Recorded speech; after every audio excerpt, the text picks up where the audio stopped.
60 বছর এখন চলতেছে। আমার বাবা এখনো ইনকাম করে, কষ্ট করে। আমার বাবা কত কষ্ট করে। আমার বাবা গাড়ি চালায় এখনো। এই 60 বছর বয়সে আমার বাবা গাড়ি চালিয়ে সংসার চালায় এখনো। কেন জানেন? কারণ আমার বাবার কোনো ছেলে নাই, আমার বাবার বড় কোনো ছেলে নাই যে কষ্ট মানুষ করার পরেও তাকে ইনকাম করে খাওয়াবে।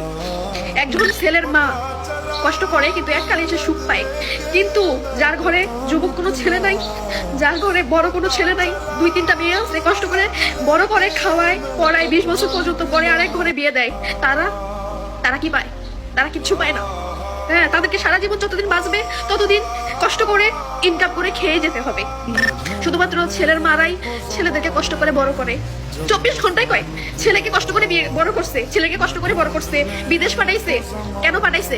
কেন কষ্ট করে বড় করছে? আশা ছিল ছেলে একদিন ইনকাম করে খাওয়াবে। কিন্তু মেয়ের বাবা মারা কোনো আশা করে যে মেয়ে একদিন খাওয়াবে? আশা করে না। তাদের একটাই আশা থাকে, মেয়েকে ভালোভাবে বড় করবে, লেখাপড়া শিখাবে, বিয়ে দিবে। একটা মেয়েকে বাবা মা বড় করে 20 বছর পর্যন্ত লালন পালন করে টাকা পড়া করে বিয়ে দেয়। আমরা এসে কি করি? পরের ঘরের ছেলে, সংসার, তাদের মা সবকিছু সামলাই আমরা, তাদের আত্মীয় স্বজন, বোন সবকিছু সামলাই। কিন্তু যারা জন্ম দেয়, যারা বড় করে বিয়ে দেয়, তাদের কোনো কিছুতে কামে লাগে? আমাদেরকে লাগে না। পরের বাড়িতে সবকিছু সামলিয়ে জীবনটা শেষ করে দিই আমরা মেয়েরা।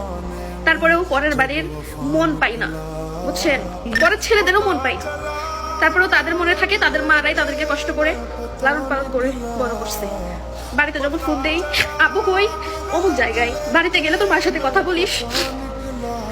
ফোনটা কাটার পরে মনের মধ্যে একটা আক্ষেপ লাগে, কিছু একটা ছেলে মানুষ হয়ে জন্ম নিলাম না।